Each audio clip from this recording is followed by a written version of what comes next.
ইমাম হোসাইন রাদিয়াল্লাহু তাআলার ব্যাপারে বলে যে কারবালায় যাওয়াটা এটা ইমাম হোসাইন একটা খাতায় ইজতিহাদি ওনার একটা ভুল সিদ্ধান্ত ছিল।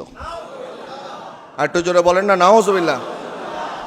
ইমাম হোসাইনের ব্যাপারে সমালোচনা করতেছে, ইমাম হোসাইনের সিদ্ধান্ত ভুল ছিল।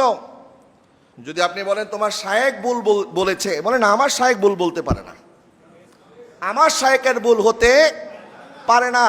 তাহলে বোঝা গেল তোমাদের অন্তরে তোমাদের শায়েখের মহব্বত আর আমাদের অন্তরে ইমাম হোসাইনের মহব্বত।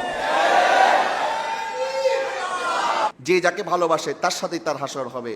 তো তুমি সারাদিন এজিদ এজিদ জপো, তোমার হাসর এজিদের সাথে হবে, আর আমাদের হাসর জান্নাতের যুবকদের সর্দার ইমাম হোসাইনের সাথে হবে।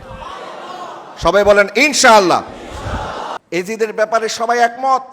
এজিদ শরাবী ছিল, এজিদ বেনামাজি ছিল, এজিদ নিজের আপন বোনকে বিবাহ করা বৈধতা দিয়েছিল। তো যার মাধ্যমে শরীয়ত লঙ্ঘন হয়েছে, ইমাম হোসাইন রাদিয়াল্লাহু তাআলা কখনো আহলে বাইতের সদস্য হয়ে ওই লম্পট এজিদের হাতে বায়াত গ্রহণ করতে পারে না। কথা বলেন ঠিক কিনা? তারা বলবে এজিদ আমিরে মুয়াবিয়া রাদিয়াল্লাহু তাআলার সন্তান, এই জন্য এজিদের সমালোচনা করা যাবে না। নাউজুবিল্লাহ বলেন। আচ্ছা, এজিদ তো সাহাবী না, আমিরে মুয়াবিয়া রাদিয়াল্লাহু তাআলা উনি সাহাবী। নবীজি বলেছেন লা তাসুব্বু আসহাবি, তোমরা আমার সাহাবীকে গালি দিও না। সাহাবায়ে কেরামকে মন্দ বলা যাবে না, সাহাবায়ে কেরামের কোনো কাজের সমালোচনা করা যাবে না। কারণ সাহাবায়ে কেরামের সমালোচনা করা মানে নবীর সমালোচনা করা।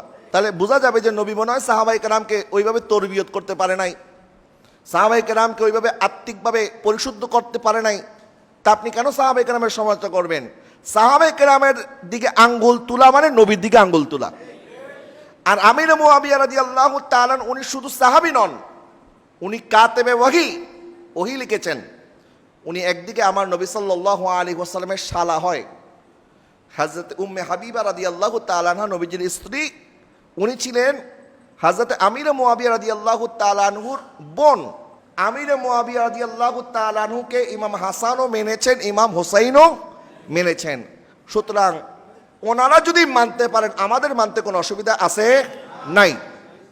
কিন্তু আমিনা মুয়াবিয়ার সন্তান এজিদ, নূহ আলাইহিস সালামের সন্তান কেনান যেভাবে নূহ আলাইহিস সালামের অবাধ্যতার কারণে জাহান্নামে চলে গেছে, আমিনা মুয়াবিয়া রাদিয়াল্লাহু তাআলার সন্তান হওয়ার পরও এই এজিদের পরিণতি একই হয়েছে।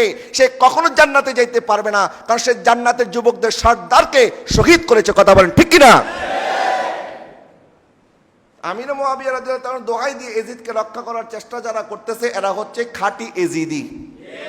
আমার বাবার সাথে যদি জুলুম হয়, আমরা সারা জীবন সেই কথা বলি আমার বাবার সাথে জুলুম হয়েছিল, আমার বাবার সাথে অন্যায় হয়েছিল।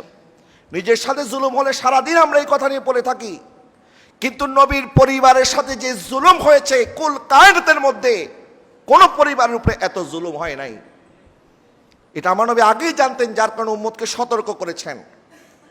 উযাক্কিরুকুমুল্লাহু ফি আহলি বাইতি, আমার নবী ইরশাদ করেছেন তোমাদেরকে আমি স্মরণ করিয়ে দিচ্ছি, আল্লাহর ভয় স্মরণ করিয়ে দিচ্ছি আমার আহলে বাইতের ব্যাপারে।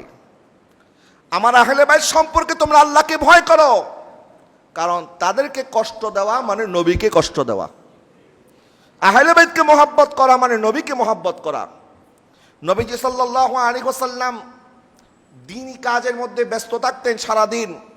সাহাবায়ে কেরাম চিন্তা করলেন যে নবীজি তো ব্যবসা বাণিজ্য বা অন্য কোনো কর্ম করে নিজের পরিবার চালাবেন, এই সময়টা নবী অন্যদিকে না দিয়ে এই যে আমাদের জন্য ব্যয় করতেছেন, দ্বীনের জন্য, ইসলামের জন্য, উম্মতের কল্যাণে, তা আমরা এক কাজ করি, আমরা প্রত্যেক মাসে কিছু হাদিয়া কালেকশন করে নবীজির কদমে রাখবো যে হুজুর আপনার পরিবার পরিজনের ভরণ পোষণের জন্য একটা খরচ দরকার, আমরা তো আপনার পরিশ্রমের কোনো মূল্য দিতে পারবো না, কিন্তু তারপর আমাদের পক্ষ থেকে আমাদের এই প্রচেষ্টা আপনি নবী কবুল করেন।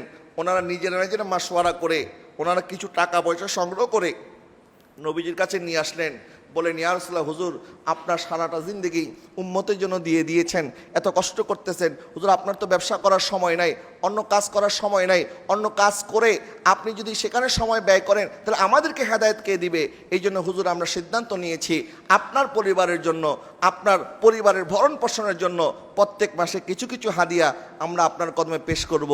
এই কথা বলতে দেরি আল্লাহ সুবহানাহু ওয়া তাআলা সাথে সাথে নবীর কাছে জিবরিলকে পাঠিয়ে দিয়ে বলেন, হাবিব তাদেরকে বলে দিন, কুল্লা আসআলুকুম আলাইহি আজরান ইল্লাল মাওয়াদ্দাতা ফিল কুরবা। উম্মত, আমি তোমাদের কাছে আমার কর্মের কোনো প্রতিফল চাই না, একটা জিনিস চাই, তোমরা আমার আহলে বাইতকে মহব্বত করো। তাহলে এই আয়াত কোরআনের মধ্যে আছে না নাই? আহলে বাইতের নাম ধরে আল্লাহ পাক বলেছেন, ইন্নামা ইউরিদুল্লাহু লিউযহিবা আনকুমুর রিজসা আহলাল বাইতি ওয়া ইউতাহহিরাকুম তাতহীরা।